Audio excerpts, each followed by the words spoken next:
What's going on, everybody? I'm Patrick from POWLAX, and in this video I'm excited to teach you Virginia's 222 from X.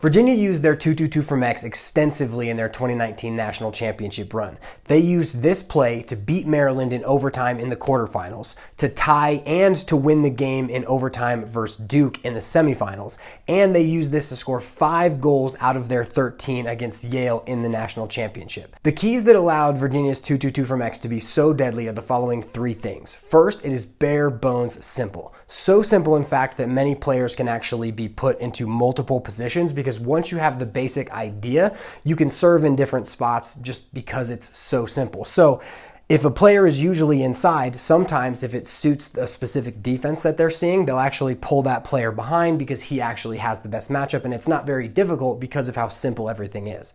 Now, along with that simplicity comes the reads. The reads are so easy, and the cool thing about them is that they create this cascade effect where, depending on what the defense does, we hit the first look. If they cover the first look, we get the second look. If they cover the second look, we get the third look. And if nothing is there, we get the third part, which is the spacing. Because we're in our 2-2-2, and you'll see once we get into that part of this video, the spacing allows, even if we don't see any of those reads, once we move the ball, maybe once, maybe twice, we are then in a position to easily attack the opposite side of the field. And it just allows for the players to play so smoothly because of how simple it is, how easy the reads are, and how even if none of the reads are found, we are then in a position to move the ball to the opposite side of the field and attack with tons of space against recovering defensemen. It's just, all in all, just an unbelievably awesome play. In this video, we're going to go over Virginia's 2-2-2 from X in the following way. First, we're going to go over the basics of the set and the play so we can view the play in its entirety first. And then we're going to go back through what each individual player needs to be able to do and what they should look for, and kind of some of the options that they're going to have in a more in-depth manner, so we can get kind of an entire view of what types of skills we want players to use, what options they have, and really the more in-depth coaching points after we have this view of the entire play. Coaches have been messaging me for years saying that this strategy changed their offense, but they still couldn't figure out how to stack the drills to actually teach it. Inside the practice planner, the progression is already built. Skill drills teach the skills, 1v1 drills force players to use them, concept drills teach the ideas, and team drills put the players in game-like spots to prove that they understand. Then we run it live and we see where it breaks, and we fix that in the next practice. As you add drills that you want into the planner, the times adjust automatically. You can drag and drop drills, and you get to see the whole strategic framework instead of random pieces. The practice planner is just one part of the confidence coaching kit. Go to app.powlax.com/mastery and see if this is right for your program by taking the Lacrosse Coaching Mastery Assessment. So the first thing that we're going to cover is the 2-2-2 set. Now, 2-2-2 stands for 3 groups of 2 players. We've got group 1 behind the goal at X, that's M3 and A2. Then we have group 2, which is the players on the crease, A3 and M1. And finally, we have group 3, which is A1 and M2, who are up top at basically the top of the box, kind of inside it a little bit, and they're going to round out group 3. Now, as we get into the play, we're going to give each one of them a job. So the first thing we have is group 1 is going to be running a 2-man game at X. Now, this doesn't have to be a pick. They can refuse pick. They can also mirror from the crease. And for the most part, we are going to be in our big, little, or invert styles of picks. Now, as Virginia used this, the important thing that they were really trying to do, they were trying to use the picks as a way to dodge, not necessarily as a way to use it in a box sense where we're definitely going to be picking and rolling. They would pick and they would roll, but it was more about creating a decision-making thing for the defensemen so that their dodges were more effective so that they could draw a slide. Now, For our second group, they're going to be running scissor cuts from the crease. Now, a scissor cut is any cut where they are going to be running in an X pattern. Now, the important thing about the scissor cut is that the ball side player is always going to be cutting first. And it might be a cut, it might be a seal, it might be something else like that, but we'll get into that in our coaching points section. Now, as we get into group 3, they are going to be hunting skip lanes and giving the dodger as much space as they need. So if A2 comes all the way up the wing, they are going to fade and fade. And as they do that, they are searching for places to step in to find and fill those skip lanes so that A2 can feed the ball through to them. And that's the play. It's actually just this simple. If this is all you really wanted, that's really all you're going to need in the video. If you don't want to go over some of the other coaching points because you feel that your players understand how to play well within a set like this, you are good to go. Make sure to like, subscribe, follow all the social media, all of that, and you're pretty good to go. But if you want to see a little bit more into how they used it, what techniques they used, and watch a bunch of the highlights, that's what we're going to get into right now. So the first group we're going to talk about is group 1, and group 1 has their 2-man game at X, and like we mentioned before, they're really using this as a way to dodge, not necessarily to use the 2-man game. So the reason that they have to dodge, and they have to dodge to score, is that once we draw a slide, that is going to create a cascade of looks with the player's motions up top. That's how the entire play works, and if they don't dodge to score and they can't win their matchups, none of that actually happens. So they have to dodge to score, and Virginia used this more as a dodge to score 2-man game than they did a pick and roll style box true 2-man game. The reason they are using a 2-man game and not just inverting and not just dodging is because once they draw that slide, now we have a 4v3 up top instead of a 5v4. So once the LSM leaves to go to play A2, now we have M1, A3, A1, and M2 against DM1, D1, and D3. And with that extra space, the looks open up. It's much easier for our dodger to find those looks, and all of the extra space just makes it easier to operate. The next aspect of Group 1's 2-man game behind is where are the short sticks. Now, Virginia is always going to put a short stick behind, whether that be in a big little pick or an invert scenario. So we're going to cover inverts first. Within an invert, basically, traditionally, a lot of the short stick defensemen would stay up top. Now it's more commonplace to have them go back to X because teams are inverting a lot more. But basically, in this 2-man game, sometimes they will just have one of the midfielders, say M3, just kind of run down 2X and then they'll dodge on a shorty. In this clip, the second player in Group 1 passes into our short stick matchup and moves to the crease into a mirror position. The ball carrier moves to X and then begins his dodge. Notice how the off-ball player is now just mirroring to X, keeping his defenseman away from the dodge. As the ball carrier moves up the hash, no slide comes, so he takes a great shot. Now, for a big little pick, we're going to have a pole, which is big, and a short stick, which is little, within a pick, because if they switch, it should give us a good matchup. And so I'm going to outline that really quick. So if we rate our players on their offensive and defensive ability, this is how it goes within all of my drawings. A1 is our best offensive player. Then it goes A2, A3, M1, M2, M3. So the attackmen are better than the midfielders, and that corresponds to the defensive players that play them. Our best defensive player is D1, then D2, D3, the LSM, DM1, and then DM2.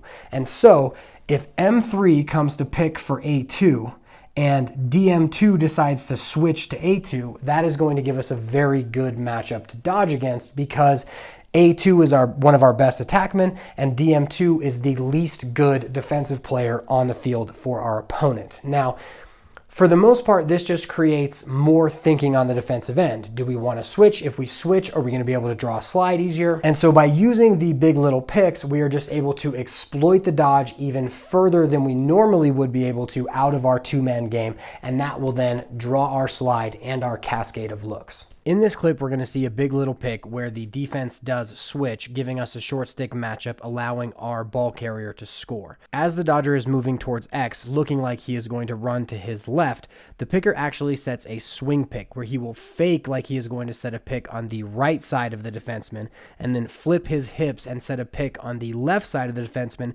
as the dodger splits back to his right. The pick is set well, and the dodger drives his man off of the pick, causing the switch from the defense and giving us the short stick matchup. As the dodger moves up the hash, he uncorks an amazing shot that is only possible because he is defended by a short stick, not a long pole. Had he been defended by a long pole, there would have been a stick in his gloves and it would not have been nearly as clean. Now the final short stick is going to be somewhere up top. I like to put them as the second or third slide rather than the first slide because I think that short stick defensemen not being as able to cover players' backside on the cuts just means more than if they're just the first slide, because I would rather have a short stick up here between players that I'm trying to skip to rather than as the player who is sliding, but you can't really be too picky all of the time. The final aspect of Group 1's two-man game at X is our dodger and the things that he has to be able to do. And I like to term this that the eyes feed the pack, because his vision is what is going to dictate whether or not he can see and deliver the ball on all of the looks that we are about to go over. So the first thing he has to be able to do is he has to be able to look up, have his eyes up, and see past his own defenseman. Now, I like to term this as a soft gaze, where you're not looking specifically at one place and then another too much. You actually kind of let your eyes relax so you can see the whole field rather than one specific thing. But as that is happening, the way we would like him to train that is to have looks that are going to be inside first, then backside, and then ball side. And within that order, you're going to see the looks develop, and he'll have an understanding of exactly what might open up as time passes. Now, a key important thing to that is he'll always have the outlet in front of him and behind him, and those are the ball side last looks that he'll have to see. Next is the actual ability to deliver the ball. And the first thing we have to talk about is a quiet stick. And so a quiet stick is basically that as a player's running, they're not cradling all huge, that the act of delivering the ball is most important. So we want the stick to be protected, but we also want it to stay near a place where that player can deliver a good pass. Now, that can be at your hip if you want to throw some lever passes. It can also be up on your collarbone, but the stick has to be protected, and you have to be able to deliver a ball quickly and efficiently to whatever the looks are, wherever you're trying to throw the ball. Now, the last aspect that we have to talk about in terms of our dodger slash feeder is using misdirection within our eyesight. So the way that we position our head and our eyes will dictate off-ball defensive movement as they are watching you. So that can be used in two ways. First is a look-back fake. Second is no-look passes. So you'll see this in one of the clips that we see a bit later. But as the player comes off of the pick, he looks back towards X, which draws an off-ball defenseman down, which allows the skip to go through. That's our look-back fake, looking back towards the picking player. The next aspect is a no-look, which, let's say I come off of the pick and I see the player I want to throw to inside right before he's about to come off, and maybe it's the second cut. Now, as he's about to come off, I'm going to look up, straight up this way, before throwing a no-look pass through into him. And so what that's going to do is, as I look away, the defenseman inside is going to relax, which is going to give our player inside a little bit more time. Now we're going to go over some specific examples of when Virginia scored off of the dodge, which creates our cascade of looks. And our first one is going to be against High Point, and it's actually built just like this. So the only difference here is that the LSM actually doesn't slide, and as A2 gets up towards GLE, D2 goes around M3's pick, and once A2 hits here, he actually makes a nice bit of contact with D2, inside rolls, gets up above GLE, and scores. Our clip begins with a pass from top left to back left, and right now we can see the 2-2-2. As he begins his dodge, the pick is being set at X, and the ball carrier drives off of the pick. Now, the defenseman goes underneath the pick, which allows the ball carrier to pick up steam, embrace contact, push through the inside roll, and score. Our next clip is going to be a dodge and mirror versus Yale, and so M3 carries down the wing. He's just kind of trotting back to X, and they had been using their two-man game behind quite a bit that day, but in this specific scenario, A2, instead of bringing the long stick to the pick, he's actually just going to mirror. So as M3 comes this way, A2 kind of comes up, and then M3 makes a nice roll, gets upfield, and scores. Now, as this happens, A2 in his mirror function is going to get back to X, and you will see it in the clip. Now, the key is that as he mirrors, he is keeping D2 away from the dodge and away from helping inside. As we begin this clip, this Virginia player is guarded by a short stick. We have a great matchup, so he just begins his dodge in this invert. Now, notice how the other player in group 1 is now going to mirror on the opposite side of the crease. He's not actually going to pull his man to the dodge because we already have the matchup we want. As he begins his dodge, he moves towards X, rolls back, gets upfield quickly, throws a nice fake inside, shoots, and scores. In our next two clips, we're going to show situations where the dodge moves all the way up to the wing, so our snipers have to fade to the backside in order to give the dodger space. In our first example, Maryland takes the picker's defenseman and puts him inside to cover any roll when they get dangerous instead of having the defenseman be with the picker. Now for Virginia, that just means that they can run this razor pick very cleanly with no other defenseman in the way. As the dodger comes off of the pick, the defenseman gets underneath the pick and then has to go all the way underneath the goal as well. As the dodger is rounding the opposite corner, he does a great job to embrace contact and push up to 5-5 as the defenseman tries to drive him out. Now he posts up the defenseman and looks through the defense, waiting to see if there is any slide that's going to come and if he can find all of the looks. Now notice how both players in group 3 are now on the far side of the field away from the dodger. This is going to give him room to operate. He tries to push top side, rolls back once, rolls back again, and takes an unbelievable shot as he's falling to the ground. In our second example, we actually get a 5-on-5 because the sub game is still going on and Duke is marrying with the Virginia short stick defensive midi who's trying to get off the field. He's actually staying on the field to cause the 5v5 because the 5v5 actually opens up even more space. So as the invert gets to X, you'll notice that this is going to be the mirroring player who's going to go to X. And as the dodge goes, it goes 15 yards above GLE. He then rolls back down the alley and shoots on the run down the alley.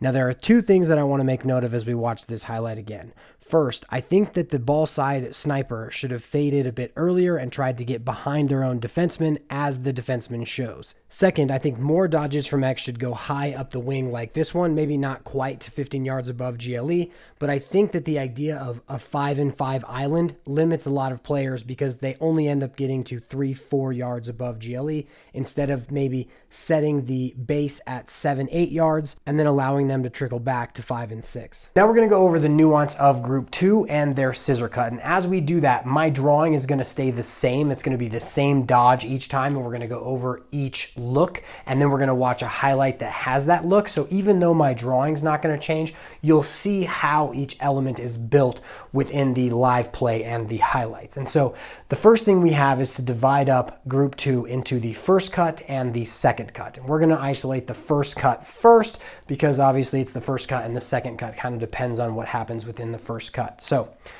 the main objective of this cut is that, let's say A2 dodges this way like we saw before, M3 comes to set his pick.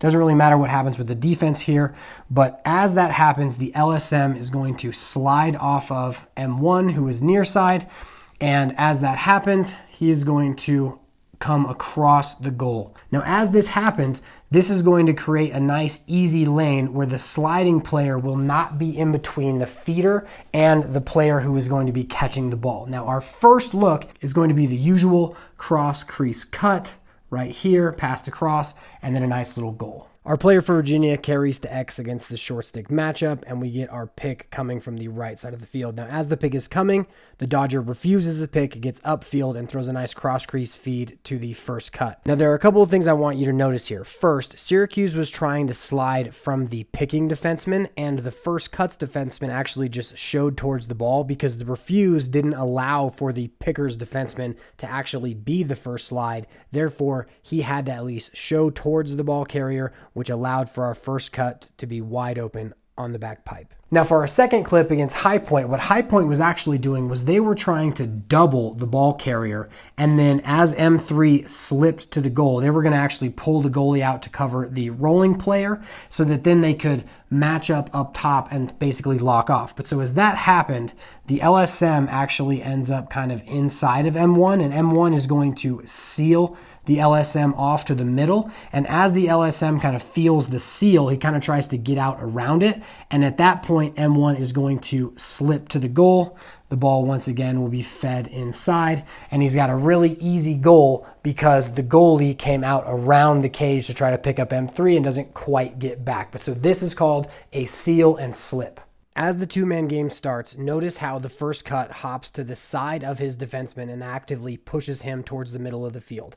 This makes the defenseman think that he's going to have to get out to that direction, and as that happens, our first cut slips behind him, accepts a feed, and finishes. Now, the other thing we want to take notice of here is how High Point is playing defense. Notice how as the ball carrier comes off of the pick, both defensemen jump to him, and our goalie is actually out back behind the goal to defend the rolling player. Now, our Dodger does a great job of stepping away, creating space for his hands, and feeding the crease, but you can see how High Point was trying to double behind with the two defensemen and pulling the goalie for the roll.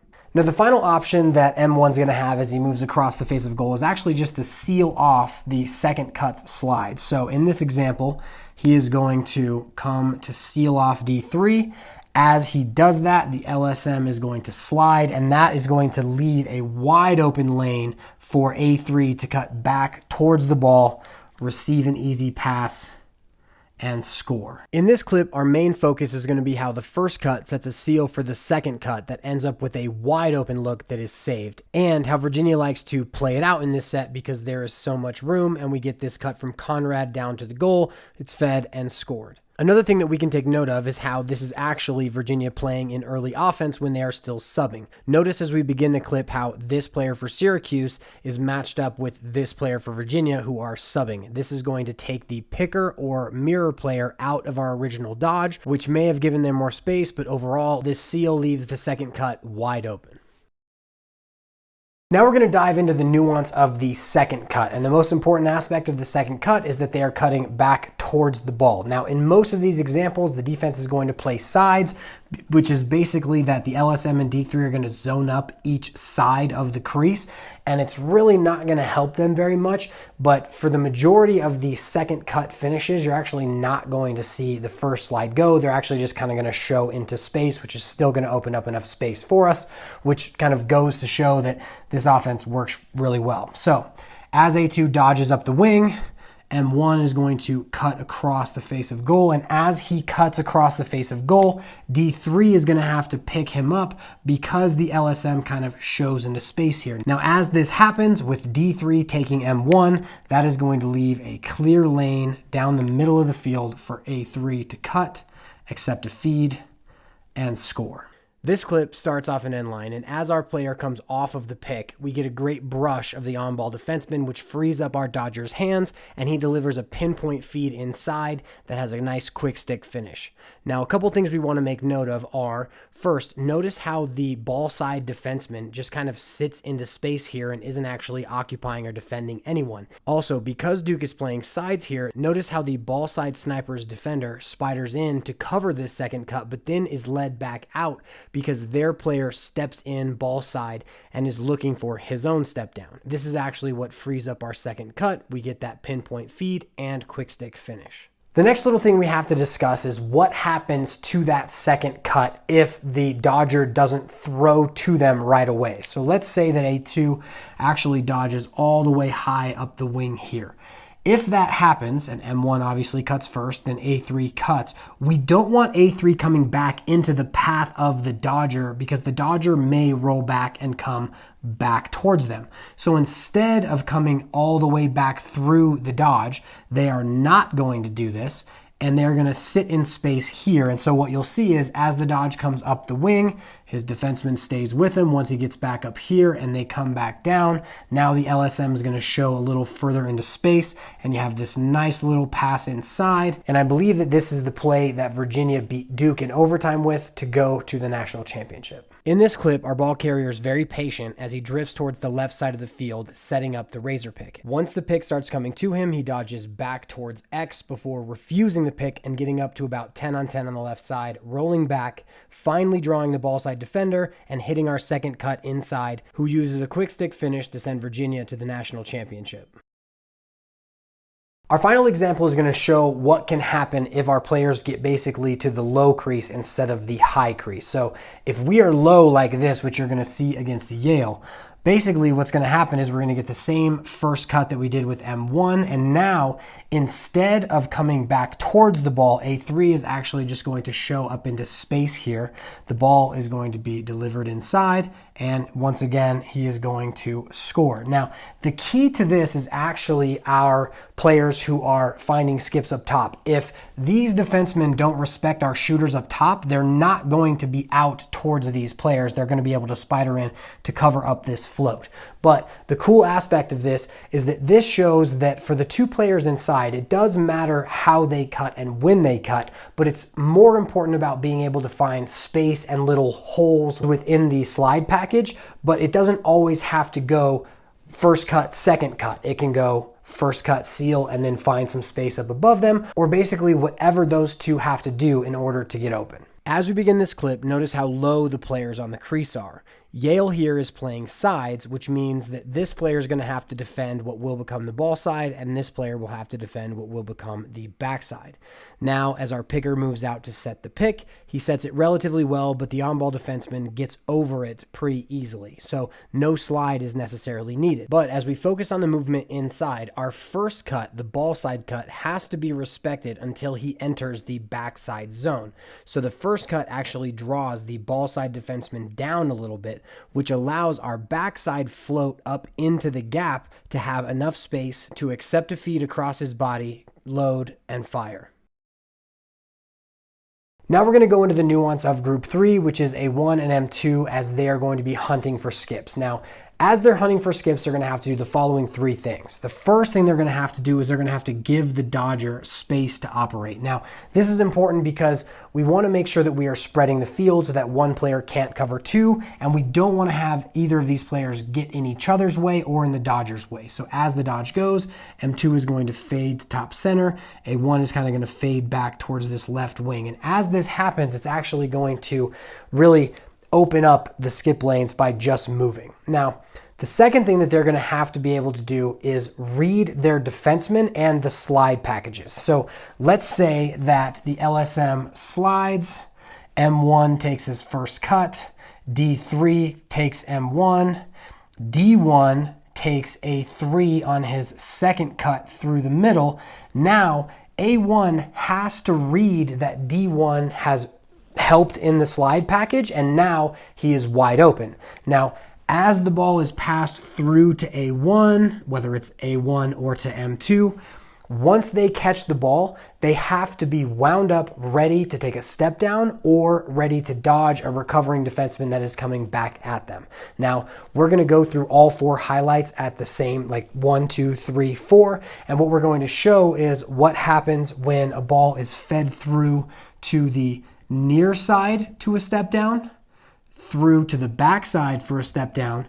Then when the ball is fed to the near side, it's actually backside near side to a dodge, and then backside to a dodge. So as long as these players understand how to read the slide package, how to read if their defenseman helps in the slide package and therefore cannot cover them, they're going to be very successful at stepping into these gaps, into these skip lanes, and be able to take step downs or dodge those recovering defensemen. In our first 2 examples, we are going to show ball side step downs. The first will show how far we may have to fade if the dodge comes far up the wing. The second will show that we may not have to fade if our defenseman decides to cover the first cut. In our first example, the on-ball defenseman gets under the pick relatively easily, which gives us a one-on-one on the left side of the field. Left side because it is the goalie's perspective we always speak from, not what we are seeing personally. Just before the dodger crosses GLE, our ball side sniper begins to fade towards the right side of the field.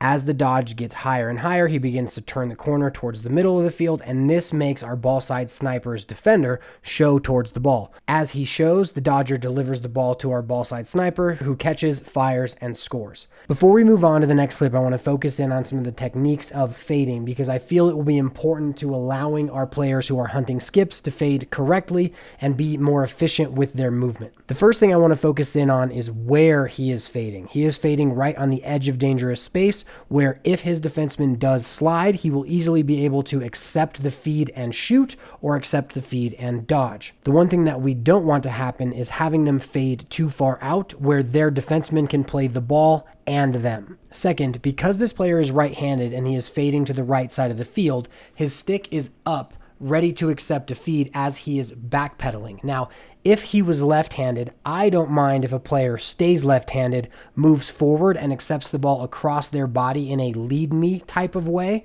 But for some coaches, they really like to make sure that their players are accepting the ball on the outside of the field, regardless of whether or not it is their strong hand. In this clip, we're going to focus on how the first cut draws the ball side sniper's defenseman into the middle, so he is wide open for a step down and doesn't need to fade. As the ball carrier dodges off the pick, the first cut goes, drawing the ball side sniper's defenseman into the middle, which he reads extremely well, steps towards the ball, accepts a feed, and has a step down from about 8 yards. In this clip, we're going to see the backside step down against Maryland that sent Virginia to the national semifinals. The thing we want to focus on here is how each player uses their reads to create this cascade of looks that frees up our backside sniper. As the ball carrier rounds the left edge, the ball side defenseman shows towards the dodge. This is the read that tells the second cut to cut down into space left by the ball side defenseman. Because he's cutting down into that space, the backside defenseman has to spider in to cover that cut, which frees up our backside sniper. The ball is fed through the lane, catch, snipe, celly. In this clip, we're going to see how a dodger can use his eyes to manipulate backside defensemen. As this player comes off of the pick, notice how he looks back towards the player who set the pick, which holds this backside defenseman on the low wing. Now, as the dodger continues to run, he skips the ball through to our backside sniper, who catches and splits against a recovering defenseman, beats him down the alley, and scores. In this example, we get to see a near side sniper dodge after the ball has been skipped through to the backside. So as the dodge goes, he skips it through to the backside. The backside player immediately throws it to the near side player, who splits to his right, rolls back to his left, gets to the middle of the field, and scores. More than the idea that the near side player can catch the ball and dodge, I think that this clip exemplifies the idea that the spacing within the 2-2-2 allows any of the perimeter players to dodge if they see fit. For the final portion of this video, we're going to talk about the cornerstone of this offense, which is how each look plays off of the other. So if we start to hit one look, the defense is going to adjust and it's probably going to open up one of the other looks. And so we're going to go through the entire cascade, starting with our goals off of dodges. So let's say within our two-man game, A2 starts with the ball and we get the same pick from M3 as we have in the rest of our examples. Now, as A2 comes off of this pick, let's say no slide happens, he turns the corner and he scores. Now, the next time that this is going to happen, they're going to want to slide. And so we're going to have DM1 slide first because it's not usual, but it shows all of the looks as we go through then the 3 looks after that. So if DM1 decides to slide, that's going to open up a skip lane for M2 to step in, accept a feed, and score. Now, if they don't slide from DM1, which they probably won't because you really wouldn't want to slide adjacent in a 2-2-2, now the LSM is probably going to step in, want to slide to A2. As that happens, M1 cuts to the back pipe, receives a feed from A2, catches, and finishes. After that happens, D3 is going to want to pick up M1's cut. As he picks up M1's cut, that is going to open up the lane for our second cut and A3 to cut back towards the ball, receive a pass, and once again score. Now, if this starts to happen a lot, now D1 is going to spider in all of the way, which is then going to allow for the skip lane all the way through to our backside sniper A1, who then can step in, shoot, or take his dodge. The key to this offense is that all of these different looks play off of each other, which allows for our players to just play. Now, even though this offense has some great looks, it's more important that our players understand if the looks are not there, they still need to just play. So now we're going to show 2 examples of when Virginia ran this offense. It did not give us any looks, but they ended up scoring anyway because of how they continued to play quickly after the play was run. The play starts with the dodge down the alley, which is going to set up our 2-man game behind. As they initiate the 2-man game, both Maryland defensemen end up trying to double the ball, which Virginia reads and throws the ball back to the player at X. As he catches it, he pushes the left side and tries to force feed the ball inside, and the ball is dropped. Virginia quickly gobbles up the ground ball, feeds the ball up top, and scores on a step down. We begin this clip with the ball being carried to X to initiate the 2-man game. Now, as the player moves out to pick, he's going to slip through and allow the dodger to dodge the right side. As he dodges, the first cut becomes open, but he catches the ball too far down the back pipe and ends up just circling X and coming back to the right side. He passes the ball up top and then back cuts his defenseman as his defenseman shows towards the ball, accepts a feed, and finishes. Now, this is a prime example of how we want players that just understand how to play. It's more important that they know how to play than it is for them to be able to run this play.